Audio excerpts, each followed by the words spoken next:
குருவே துணை. அன்பார்ந்த ஐஎன்ஆர் ஆஸ்ட்ரோ சேனல் அன்பர்கள் அனைவருக்கும் முதற்கண் எனது பணிவான வணக்கத்தை தெரியப்படுத்திக் கொள்கின்றேன். ஐஎன்ஆர் ஆஸ்ட்ரோ புதுவை என்றும் உங்களுடன். 5 கரத்தனை யானை முகத்தனை இந்தின் இளம்பிறை போலும் எயிற்றனை நந்தி மகந்தனை ஞான கொழுந்தினை புந்தியில் வைத்தடி போற்றுகின்றேனே. இப்போது நாம் இந்த பதிவில் என்ன பார்க்க உள்ளோம் என்றால், எதிர்வரும் விசுவாச வருட சித்திரை மாத ராசி பலன் மிதுன ராசி அன்பர்களுக்கு எப்படி இருக்கும் என்பதை பார்ப்போம்.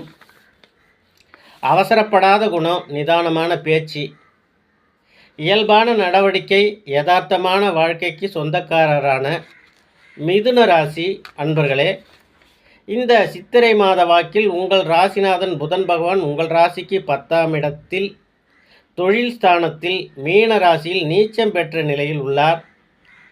அவர் இந்த சித்திரை மாதம் 21ஆம் தேதி தான் மீன ராசியிலிருந்து மேஷ ராசிக்கு சமன் என்ற நிலைக்கு வருகின்றார். எனவே மிதுன ராசி அன்பர்களே, உங்களுக்கு இந்த மாதத்தில் தொழில் சற்று மந்த நிலையில் இருக்கும். வருவாய் குறைபாடுடன் காணப்படும். உங்கள் ராசிக்கு 5ஆம் இடத்தில் சந்திரன் பகவானும் உங்கள் ராசிக்கு 11ஆம் இடத்தில் சூரியன் பகவானும் அமர்ந்து ஒருவருக்கு ஒருவர் தங்களுடைய சப்தம பார்வை 7ஆம் பார்வையால் பார்த்து கொள்கின்றார்கள். இதனால் நீங்கள் கணவன் மனைவிக்குள் கருத்து ஒற்றுமை உண்டாகி குறை நிறைகளை அனுசரித்து போவீர்கள். மிதுன ராசி இளைஞர்களுக்கு, கன்னி பெண்களுக்கு திருமண ஏற்பாடுகள் நல்ல முறையில் நடந்தேறும். சித்திரை மாதம் சூரியன் பகவான் உச்சம் பெறுகின்றார். உச்சி வெயில் மண்டையை நமக்கு எல்லாருக்குமே பிளக்கப் போகிறது. உடம்பில் சூடு தானாகவே ஏறிவிடும். அதனால் நாம் நல்ல எண்ணெயை தேய்த்து தலை மூழ்க வேண்டும்.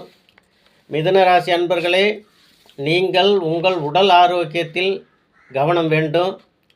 உங்கள் ராசிக்கு 2ஆம் இடம் குடும்பஸ்தானத்தில் செவ்வாய் பகவான் நீச்சம் பெற்ற நிலையில் உள்ளார்.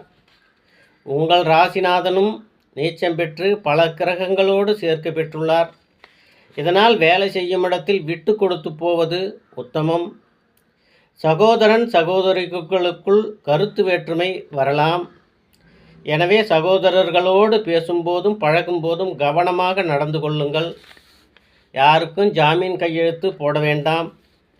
பிள்ளைகள் நாமும் ஒரு நல்ல உயர்ந்த இடத்தை பிடிக்க வேண்டும் என்ற குறிக்கோளுடன் முயன்று படித்து தேர்வு முடிவுகளுக்காக காத்திருக்கின்றார்கள்.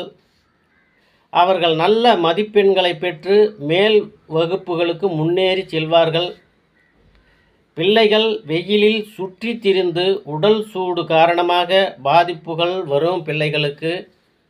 எனவே பிள்ளைகளை மிகவும் கவனத்தோடு கண்காணித்து கொள்ளுங்கள். அன்பு கலந்த கண்டிப்போடு செயல்படுங்கள். அவர்கள் கோபப்படும் அளவிற்கு நடந்து கொள்ள வேண்டாம். வருகின்ற 14/5/2025 அன்று குரு பெயர்ச்சி நிகழவுள்ளது. தனக்காரகன் குரு பகவான் ரிஷப ராசியிலிருந்து மிதுன ராசிக்கு, அதாவது உங்கள் ராசிக்குத்தான் பெயர்ச்சியாகின்றார். இதனால் இந்த குரு பெயர்ச்சிக்கு பிறகு மிதுன ராசி அன்பர்கள் ஜென்ம குரு என்ற பதவியை பெற உள்ளீர்கள். குரு பெயர்ச்சிக்கு பிறகு உங்களுக்கு மிதுன ராசி அன்பர்களுக்கு நல்ல அனுகூலமான சுப பலன்கள் அனைத்தும் அதிகமாக கிடைக்கும்.